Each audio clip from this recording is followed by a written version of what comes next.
The second word. Today shalt thou be with me in paradise.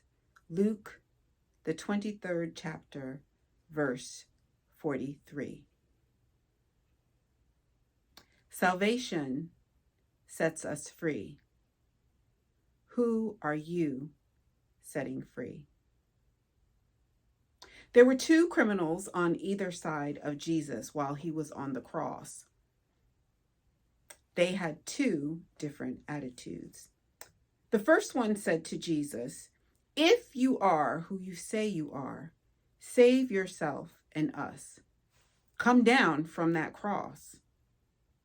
The other thief, however, recognized who Jesus was and asked for Jesus to remember him when he came into his kingdom.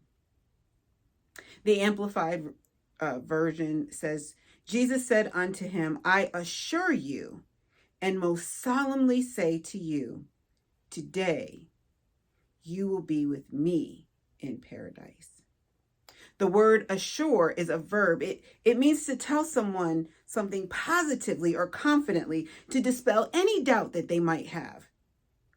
Solemnly is an adverb. It means to say something with deep sincerity. Jesus acknowledged the request of the second thief, and he honored it. He was on the cross. He'd been tortured. He was enduring pain and suffering, and yet he was assuring the thief of where he would end up, of his eternal resting place. Because of the way that Jesus responded, the thief knew in that moment where his eternal resting place would be. He knew that he would end up in paradise and that he would see Jesus again. It didn't cost the thief anything except for his belief. Let us never forget that salvation is a gift.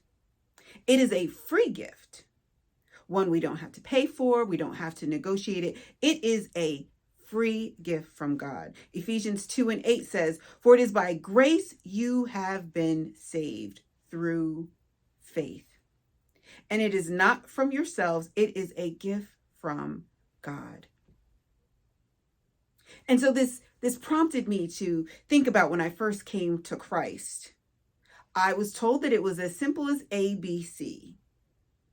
1, admit that you are a sinner, for all have sinned and come short of the glory of God. That is Romans 3:23.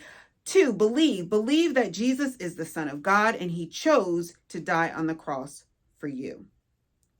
"And she shall bring forth a son, and thou shalt call his name Jesus, and he shall save his people from their sins." Matthew 1:21. And 3, confess that you are a sinner, and it shall come to pass that whoever shall call on the name of the Lord shall be saved. Acts 2:21.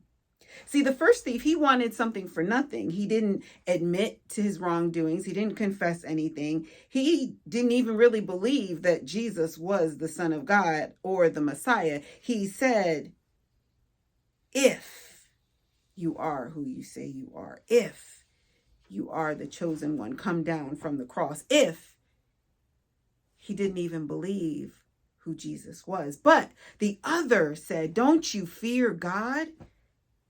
Since you are undergoing the same punishment as me, we are getting what we deserve. But this man here, Jesus, has done nothing wrong." See, the second thief, he admitted, he believed, and he confessed. His belief guaranteed him a place in paradise.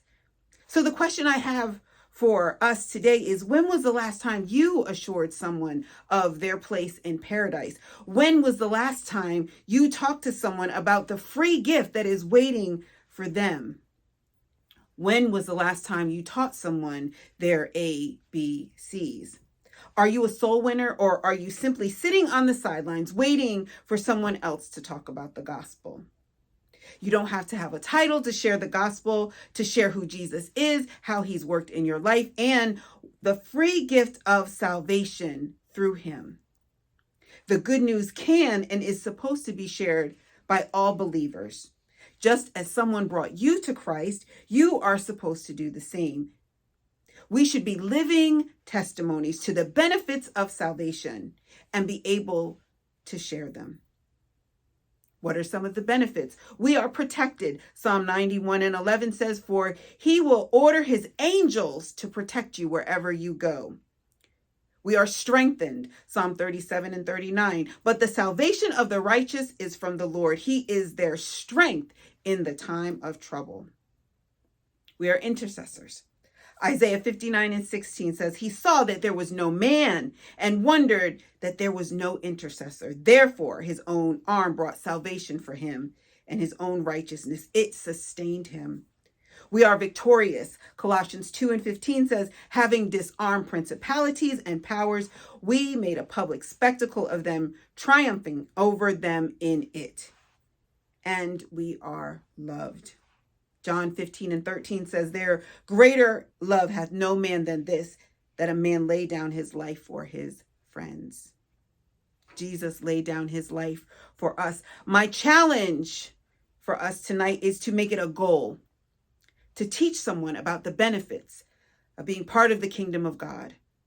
The second thief knew them. He desired his place in paradise.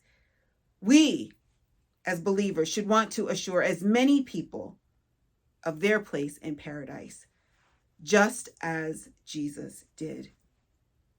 It is as easy as A, B, C.